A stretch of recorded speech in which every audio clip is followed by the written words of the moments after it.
গোপালগঞ্জ বিজ্ঞান ও প্রযুক্তি বিশ্ববিদ্যালয় ছাত্রদলের পক্ষ থেকে আপনারা শিক্ষার্থীদের কি সেবা দিচ্ছেন আজকে? গুচ্ছ ভর্তি পরীক্ষায় গোপালগঞ্জ বিজ্ঞান প্রযুক্তি বিশ্ববিদ্যালয়ে বি ইউনিটের যেসব শিক্ষার্থীদের সিট পড়ছে তাদের সার্বিক সহযোগিতায় ছাত্রদল সবসময় আছে।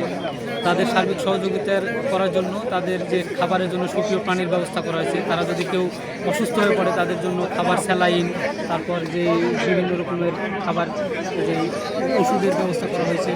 তারপর দেখা যাচ্ছে আমাদের ছাত্রদলে প্রায় 50 থেকে 100 জন মনিটরিং টিম আছে, তারা সার্বিক পরিস্থিতি বিবেচনা করে তাদেরকে কেন্দ্রে পৌঁছা দেওয়া, তাদের সব রকম সহযোগিতা করতেছে।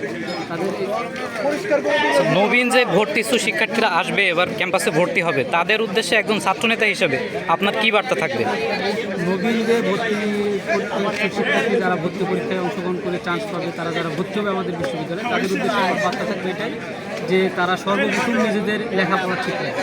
পড়ালেখা ঠিক রাখার পাশাপাশি বিভিন্ন কালচারাল অ্যাক্টিভিজম, বিভিন্ন কালচারাল ক্লাব আছে, তারপর বিভিন্ন রিসার্চ ক্লাব আছে, এগুলোতে যুক্ত হবে। তারপর যারা সায়েন্সের স্টুডেন্ট ভর্তি হবে তারা সায়েন্স ক্লাব আছে, সায়েন্স ক্লাবে যুক্ত হবে।